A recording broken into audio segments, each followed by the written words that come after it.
السلام عليكم ورحمة الله وبركاته. كم نجا هاجرتني عشما إسنين جدا ورمن تبراتس بقدراتني أمن تافكوتا أودو إنجن جسورا هذا موضوع مالف جنان سجلي جلتي سني هيده سبب كان بيتني منها نما كيستي باي ميجتا متي جسورا ijoolleen niyyatti akkasii jechuudha. Walumaa galatti kunoo inshallah isinitti heddummeessu haasayaa. Akkasitti tuunaa yookaan qurxummii qophaa'aa dalagee jechuudha. Buufii seenii buufiidhaan haala kana fakkaatu wantoota qaba kuduraa itti dabaladhee jechuudha. Kun akkanatti diriirse talchii yookaan baradoon irra habuuf jechuudha. Jabbiin akkasitti booda hin diriirsa hin haphisa waan ta'eef yoo hin haphisini inni hin yabbatallee ammallee waliin qabatu jechuudha. Xiqqoo gara xarafaatitti waan yabbateef na jalaa ol ka'aa jechuudha. Akkasi gosa walitti ilkaan isaa wal ciniinsisuu ture. Akkasi isiniin jedha kunoo kuduraalee wanti isaaf qopheeffadhe kana fakkaataa baasalaasitti hamma sadhee jechuudha.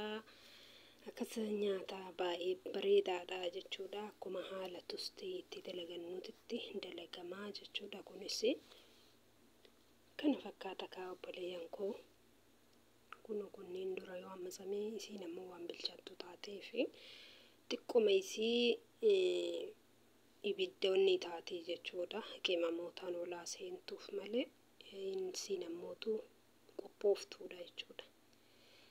Akkasii kunoo qimaamota itti godhee jira. Kaarii nyaata filatamaa keessatti wantoota akkanaa irratti kaariin barbaachisaadha. Kaarii jechuun qimamii ajaa'ibaati jechuudha. Qinoo isa kana tuun ammoo barbaree daakkamtuudha jechuudha. Akkasii obboleeyyan koo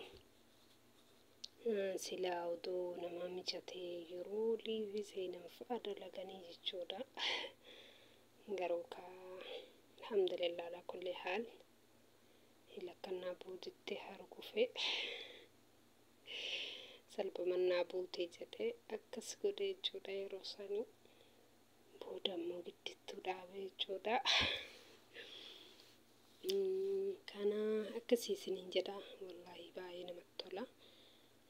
Garuu wanti biraa hafe kusbaraan odoo jiraate kusbaraa qofatti godha. Bakka jibunaa ammoo kun argitanii jibunni waan jiruuf gishtaa itti godha jechuudha. Akkasii ijoolleen baay'ee feetii baay'ee jaalatti maashaallah tabaarakallah. Akkasii gizee tokko tokkotu naan dalagaa fi gizee tokko tokko ammoo lukkusa duraan dalagaa fi isa durte jaajii. Akkasii sanii kennatee kun qopheeffannee akkasii zayitii jala xaragadee qabanne jedhe.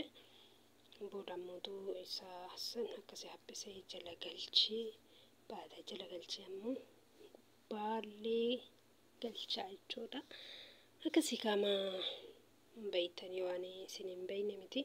Akkasii ammoo inshallah akka viidiyoon keessan rakkinni jiraate rakkoo kiyya sinaa ibsaa. Kana dogongortee yommuu faares jedha dogongora koo inna wal sirreeffachuu numatu wal sirreeffata waan ta'eef ambanutti hin golfisiisina ofuma kennaa of gorfannaa jechuudha. Maaliif anaa oliiti malee warri yuutubara kanarra jiru kanaa gadi hin jiru waan ta'eef kamiyyuu ta'e otoo dhufee na gorsee baay'ee natti tola jechuudha. Baay'ee jaaladha akkasii jechuudha. Booda akkasitti harkaan yaasee amma bakka kana waan naan mijaneettiniif kaameraaf jedhee harkaan yaafadhe jechuudha. Booda isaa harkaan yaasutu irraaf dala waan ta'eef jechuudha. Ufuma yaa'inni jechuudha. Akkasii nyaata akkanaa kana dalaganii jechuudha. Maatii ofiitiifis akkasii nyaata bareedu nyaata xiraatee qabdu xiqqeennan qabdu jechuudha. Wanti bareedduun akkasitti booda nyaachisna jechuudha. Kokkee keessa laalabbaa manaa fa'a akka nyaataa moo'adhaa jechuudha. Yoo isin irra akka dabalullee takkitti hafteessa nyaata irratti tajaajila ibaluu bar nyaanni isii kokkee keessaa nama mi'aayaa dhallee jiran yoo dookaa dulloomtillee yoo kaarraa deemtillee yoo irraa duutillee hin jiraamire Kukkee keessa nama mi'aa jedha like share subscribe godhaa share wanti guddaan